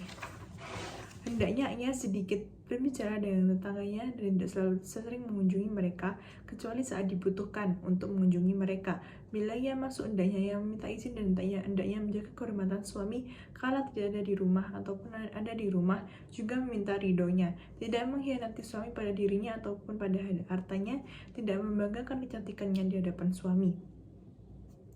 Hendaknya baiknya istri sedikit berbicara kepada tetangga dan tidak terlalu sering mengunjungi tetangga kecuali saat dibutuhkan. Bila ia masuk, hendaknya ia meminta izin. Tidak mengkhianati suami, baik dirinya, baik pada diri suami, ataupun tidak mengkhianati suami dalam segi hartanya. Wa antakuna mu'bilatan 'ala sholati wasiyami mafrudaini illa ba'da haidin aw nifas wa an takuna qani'atan min zawjiha bima razaqahullahu ta'ala qala aw kathura muqaddimatan haqqahu ala haqqi nafsiha wa sa'iri aqaribiha musfikatan ala awladihi wa an kanu min ghairihi barratan bihim khadimatan lahum muhafidatan lissatri alaihim qasiratal lisani anis sabi wal ghibati wan namimah qalilata murabji'atis zawj qatimatan li asrarih hendaknya ia giat melakukan salat dan puasa yang wajib kecuali di masa haid atau nifas. Hendaknya ia menerima rezeki yang Allah berikan kepada suami, baik itu sedikit maupun banyak, lebih mendahulukan kepentingan suami daripada kepentingan diri sendiri dan kerabat lainnya, lemah lembut terhadap anak-anaknya meskipun itu anak tiri, berbuat baik pada mereka dan melayani mereka, selalu menutup aib mereka, tidak suka mencela, menggosip dan mengadu domba, tidak terlalu menuntut suami dan pandai menyimpan rahasia. Hendaknya istri giat wajib melakukan sholat dan puasa yang wajib kecuali di masa haid atau nifas. Hendaknya ia menerima rezeki yang Allah berikan kepada suaminya, menerima apa yang diberikan suaminya, selalu bersyukur, tidak sering tidak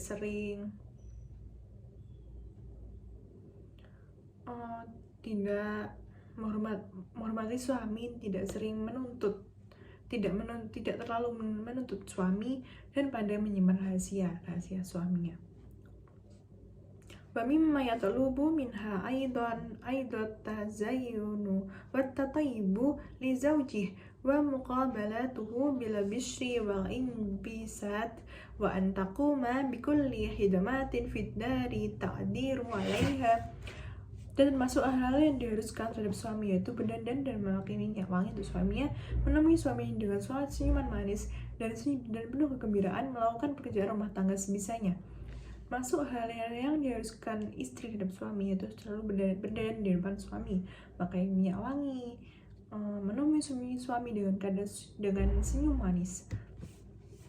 Faqadaru biya an Asma'a binti Abi Bakr Siddiq radhiyallahu anha annaha qalat tazawwajtu Zubair wa ma lahu fil ardi min malin wala mamlukin wala syai ghairu farashihi wa nadihi kuntu a'lifu firasahu wa fihi mu'tatahu wa asusuh wa adukunna wa linadihi wa alifuhu wa astaqima wa rizu gharbah wa tahanus syaira wa jun wa kuntu aquluna wa ala ra'si min thulu farisajin hatta arsala ilayya Abu Bakri Siddiqu bi khadimatin fakafatni siyasata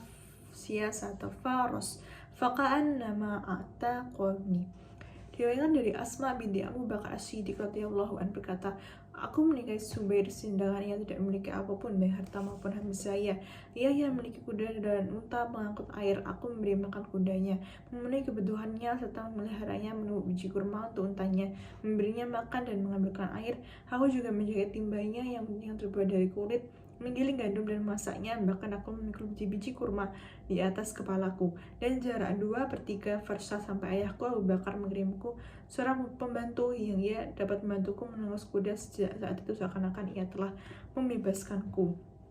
Wa ma'asana maqalahu Fazariyu li ibnatihi inda zafafiha wa huwa ya bunayya innaki kharajti minal ghusyi ladhi fihi darajat wasirti ila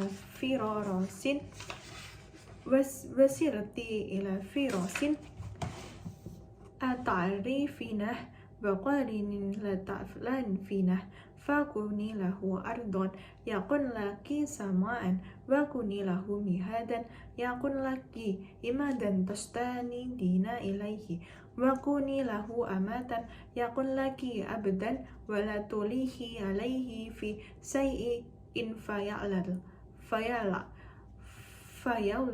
wala taba'adi anhu fayansaki inta'a anki biqabsin wa haibatin faba'adi anhu wa fadi anfahu fasam'ahu wa ainah fala yashummu minki illa tiban wala yasma'u minki illa hasana wala yanduru minki illa jamilan. Dan betapa indahnya nasihat Al-Farisi pada putrinya pada malam pengantinnya. Ia berkata, "Wahai putriku, sungguhnya aku telah keluar dari sangkar yang kau tinggali, dan sekarang engkau menuju ke ranjang seorang yang tidak engkau kenali, teman hidup yang belum biasa engkau bersikap ramah terhadapnya. Oleh karena itu, jadilah engkau buminya, niscaya ia menjadi langitmu. Jadilah hamparannya, niscaya ia menjadi penyanggahmu, hingga engkau bisa bersandar kepadanya. Jadilah engkau hamba sahayanya, niscaya ia menjadi budakmu.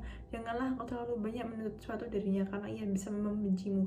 Janganlah engkau menjauhinya, karena ia bisa melupakanmu. Jika ia sedang marah, menjauhlah darinya. Jagalah penciumannya, pendengarannya, dan pandangan matanya, hingga jangan sampai ia mencium darimu kecuali bau harum, tidak mendengar darimu kecuali tutur kata yang baik, dan tidak melihatmu kecuali engkau berpenampilan menarik. فَعَلَيْكُنَّ مَعْشَرَ النِّسَاءِ بِالْمُحَافَظَةِ عَلَى هَذِهِ الْآدَابِ السَّارِفَةِ وَلَا تَغْفُلْنَ عَنْ قَوْلِهِ إِذَا صلى الله عليه وسلم إذا دعا الرجل امرأته إلى فراشه فلم تأته فبدا غضبان عليها لعنتها الملائكة حتى تصبح. Oleh karena itu, wahai kaum wanita, hendaknya kalian memerhatikan krama yang baik ini, dan janganlah kalian lupakan sabda Nabi Muhammad SAW. Bila seorang laki mengajak istrinya ke ranjangnya, lalu dia mendatanginya dengan suami tidur pada malam hari dalam keadaan marah terhadapnya, maka ia dilaknat oleh para malaikat sampai subuh. Di sini, terus kan ada sabda Nabi Muhammad SAW, jika seorang laki mengajak istrinya ke ranjangnya, lalu istri menolaknya suami tersebut, maka dan suami tersebut tidur dan ia marah sampai subuh. Suami marah dalam keadaan marah, suami itu tertidur dalam keadaan marah, maka istri akan dilaknat oleh malaikat sampai subuh. Hadis riwayat Bukhari Muslim. Falazina ta'ata aswajakin wa tawasayna fima bainakunna bil haqqi was sabr wa iyyakunna wal khuruja an ta'atis zawj faqad rawal khatibu fi tarihihi annahu sallallahu alaihi wasallam qala ayyuma imra'atin rajat min baitiha bi ghairi idni zawji kanat fi sakhatillahi ta'ala hatta tarji'a ila baitiha wa yarda anha zawjah. Oleh karena itu, selalulah mentaati suami kalian. Sebarkan nasihat di antara kalian untuk berbuat baik dan bersabar. Hendaknya janganlah sampai kalian keluar dari batas ketaatan pada suami. Telah diriwayatkan oleh Al-Khatib dan kitab tarikhnya bahwa Nabi SAW bersabda, siapa wanita yang keluar dari rumahnya tanpa seizin suaminya, ia berada dalam kemurkaan Allah Subhanahu wa Ta'ala sampai kembali ke rumahnya dan suami ridho kepadanya. Di sini dapat dijelaskan bahwa menurut sabda Nabi Muhammad SAW, wanita yang keluar dari rumahnya tidak izin dari suaminya, maka ia berada dalam kemurkaan Allah Subhanahu wa Ta'ala sampai istri tersebut kembali rumahnya dan harus suami ridho kepadanya. Wal tahdharil mar'atu min an tadluba talaqaha min zawjiha bi ghairi udrin faqadara wal imamu Ahmadu wa Tirmidhiyu anhu sallallahu alaihi wasallam annahu qala ayyumam ra'atin sa'alat zawjaha talaqa min ghairi ba'sin faharamun 'alaiha ra'ihatul jannah na'udzu billahi mimma yu'dibullahu ta'ala wa das'aluhu taufiqa lama yurdih. Amin.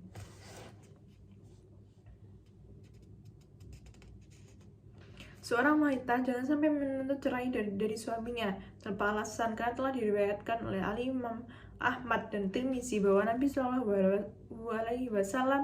bersabda, siapa wanita yang menuntut cerai dari suaminya tanpa suatu alasan, maka haram baginya bau surga.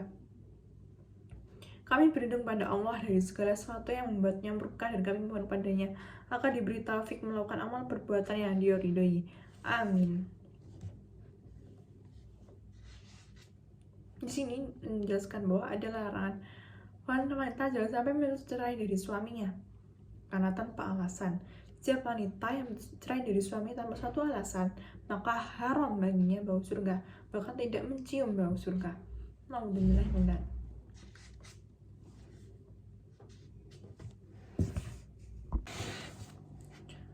Faslun fi dami tabaruji wal hasi ala ghaddil basar.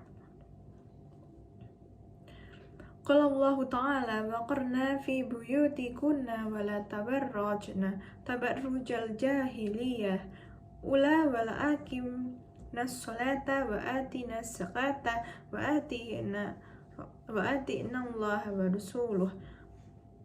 Wa qala jalla dhi'ruhu wa qul lil mu'minati ya'dudna min absarihinna wa yahfadna furujahunna wa la tubdina zinatahunna illa ma dhahara minha wal yadribna bi khumurihinna la juyunihinna wa la yubdina zinatahunna illa li bu'ulatihinna.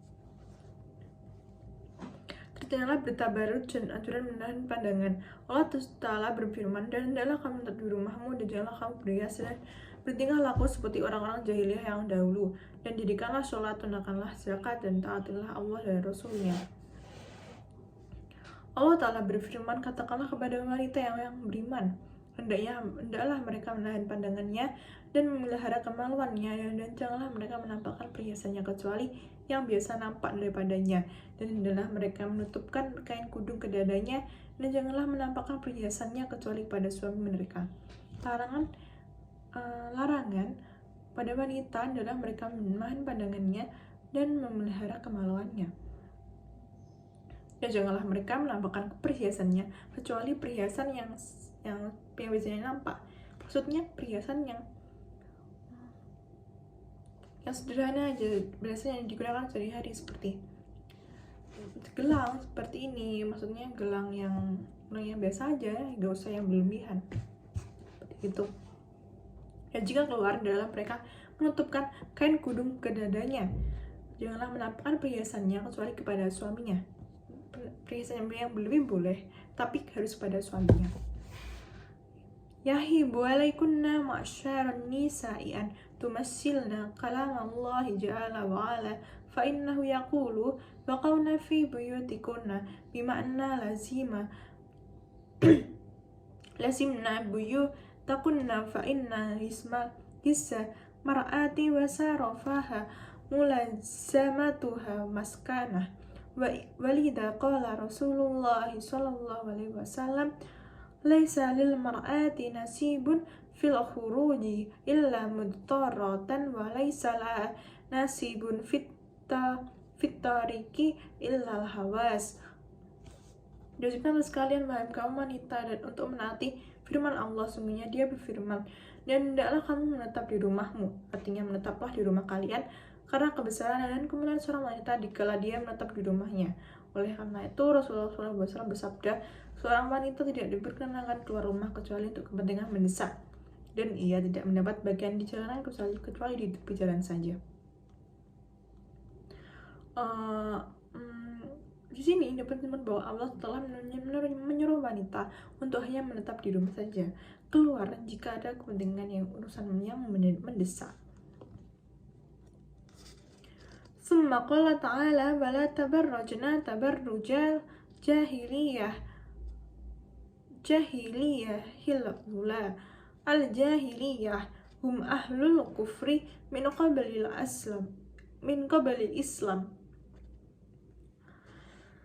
وقد نهاكم الله عن التشبه بهم فلا تكن في إعراض عن آداب هذه الآية. كيف تستحسن المسلمات لباسا غير لباس المؤمنات الصالحات وكيف يميل قلبها إلى ما تستعمله نساء الإفرنج وأسبابهن في اللباس والهلي وما لكن تخرجن سافرات الوجوه غير محتسمات أما سمعتن قوله جل ذكره يا أيها النبي قل لأزواجك وبناتك ونساء المؤمنين يدنين عليهن من جلابيبهن ذلك أدنى أن يعرفن فلا يؤذين وكان الله غفور رحيم. Kemudian Allah melanjutkan firman-Nya, dan janganlah kamu berias dan bertingkah laku seperti orang-orang jahiliyah. Yang dimaksud dengan jahiliyah adalah orang-orang yang kafir sebelum Islam. Orang-orang kafir sebelum Islam. Allah telah melarang kalian meniru mereka.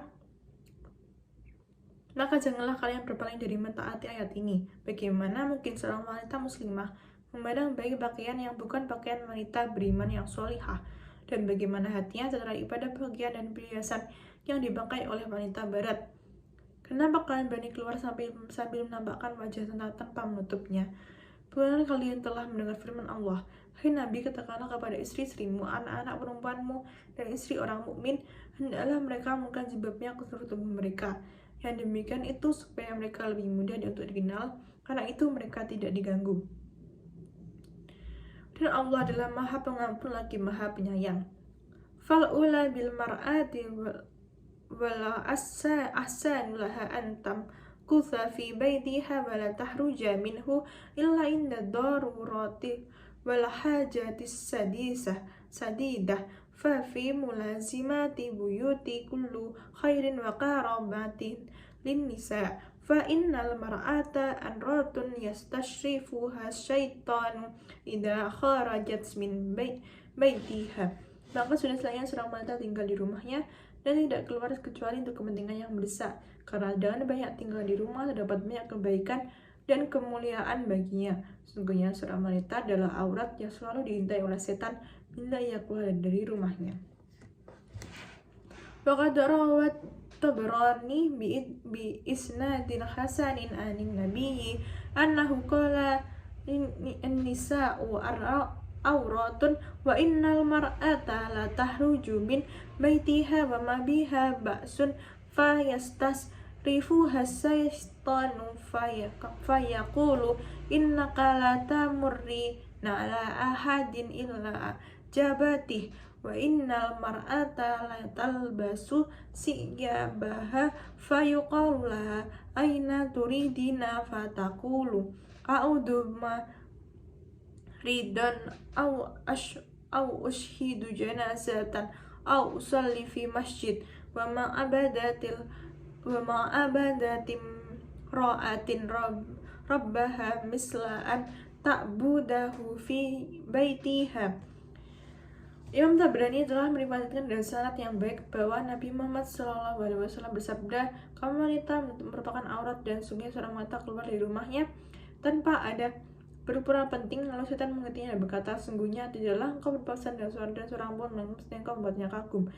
Dan sungguhnya seorang wanita memakai pakaian, lalu ia ditanya, hendak manakah engkau? Ia menjawab, aku wanita yang sakit dan aku akan menjenazah, atau aku hendak suatu masjid. Dan tidak seorang wanita beribadah pada Tuhannya seperti yang beribadah padanya dalam rumahnya. Fayan bagi lil mar'ati an tusarri fa nafsaha bimul azamati baitiha khususan idza yassarallahu laha man yaqumu bi kifayatiha min abin au ibni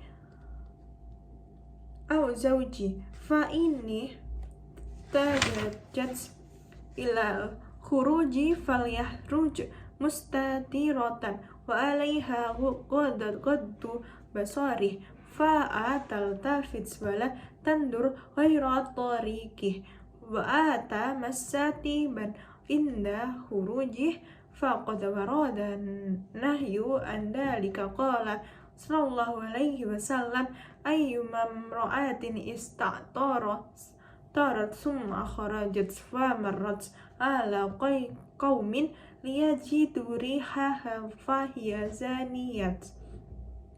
Rawa Abu Dawud wa Tirmidzi. Ay hiya bisababi dhalika muta'arridatun lisina sa'iyatun fi asbabih. Hendaknya seorang wanita memuliakan dirinya dan tetap tinggal dalam rumah, terutama bila Allah memudahkan baginya dan adanya seorang yang membutuhkannya, baik ayah, anak, atau suami. Seandainya ia perlu keluar, hendaknya ia keluar dalam keadaan menutup aurat dan pandangannya tanpa banyak menoleh, tidak menaksari jalan yang ia lewati, dan tidak memakai wangian saat keluar rumah, sebab telah diriwayatkan larangan hal itu. Siapa wanita yang memakai wangian lalu ia keluar dari rumah dan melewati sekumpulan orang sehingga mereka mencium baunya, maka ia adalah seorang pezina, karena apa yang dilakukan itu menyebabnya bisa terjerumus ke perbuatan zina. Di sini disebutkan hendaknya seorang wanita mereka tetap tinggal di rumah karena ada yang mengurus kebutuhan kita, ayah. Jika suami tidak punya suami yang seperti contoh di Arab, yang berjualan itu banyak laki-laki dan wanita selalu dalam rumah. Seperti itu. Untuk memakai wangian ya boleh, asalkan tidak terlalu banyak, karena wangi itu juga penting, tapi jangan yang terlalu wangi sampai wanginya itu tercium oleh sekumpulan orang yang disebut dalam hadis ini, hingga bisa disebut sebagai berzina, karena sangat wangi, bisa mencium baunya, sekumpulan orang mencium baunya. Kenapa? Yang dilakukan itu bisa terjerumuskan ke perbuatan zina. Hada batal tarizil mar'atu kullal ihtirazi anin nadhari ila rijali lil ajanib fa inna Allah jalla wa ala qad amaraha biqaddil basar wa inna kathiran minan nisa'i yajhalna tahrima nadharil mar'ati ila rajulul ajnabi fa innahu yahrumu nadharuha ilaihi kama yahrumu nadharuhu ilaih. Oleh karena itu, sebaiknya seorang wanita benar-benar menjaga diri dari memandang laki yang asing yang bukan muhrimnya, karena Allah SWT telah memerintahkannya untuk menahan pandangan. Bahkan, kebanyakan wanita tidak mengetahui keharaman hukum wanita memandang laki yang bukan muhrimnya. Maka itu diharamkan memandang laki padanya, sebagaimana laki tidak boleh memandangnya. Ini intinya kita harus menahan pandangan jika ada laki terus menundukkan, karena menurut Allah wanita itu yang baik, yang bisa menjaga pandangannya. Faqad ruwiya an ummi salamata annaha kanat inda nabi sallallahu alaihi wasallam wa maimunah idza aqbala ibnu ummi ma'tu min fadakhala alaihi ma faqala alaihi salatu wassalamu ihtajiba minhu qalas fakultu ya Rasulullah alaysa huwa ama ayubsirun faqala sallallahu alaihi wasallam afa umyawani antum alastuma tubsirani rawahu Abu Dawud wa Tirmidzi wa qala hasanun sahih. Telah diriwayatkan dari Ummi Salamah radhiyallahu anha bahwa ia dan Maimunah radhiyallahu anha sedang bersama Nabi sallallahu alaihi wasallam. Lalu datang Abdullah bin Ummi Maktum, salah seorang sahabat yang buta. Maka Nabi menghampiri keduanya, berhijablah, tutupilah diri kalian darinya. Aku bertanya, ya Rasulullah, bukannya seorang yang buta dapat melihat kami? Lalu beliau menjawab, apa kalian berdua buta? Tidaklah kalian dapat melihatnya. Di sini diriwayatkan dari Ummi Salamah bahwa seorang perempuan ya, walaupun itu adalah laki buta, maka tetap diwajibkan untuk berkerudung. Fala yajuzu nadharul mar'ati li say'in minnar rasuli wa dzalika lima dzukira wali anna qasdaha minhu ka qasdihi minha fa'lamna dzalika wa amalna bihi tafusna insyaallahu ta'ala bil khairi wa karamah. Jika seorang wanita tidak diperbolehkan melihat bagaimanapun dari laki, hal itu berdasarkan hadis di atas, karena tujuannya pada laki seperti tujuan laki padanya, maka sadarilah hal ini dan terapkanlah. insya Allah kau akan mendapatkan keberuntungan dan kebaikan. Ada manfaat jika mengapa sih seorang wanita tidak boleh melihat bagian manapun dari laki? Sesungguhnya nanti akan mencuri perbuatan yang zina, mencuri perbuatan yang sangat tidak disukai Allah. Makanya apa, kita harus menjaga pandangan dari laki ya, yang baik, menjaga pandangan dari soal laki manapun, kecuali kita yang sudah punya muhrimnya. Waltahdaril mar'atu aidan min kasfi awratiha bihadratin nisa wa auratul mar'ati indan nisa'il muslimati ma baina surratiha wa rukbatiha wa indal kafirati bi yajibu an tastura jami'a badaniha illa ma yabdu indal mihnat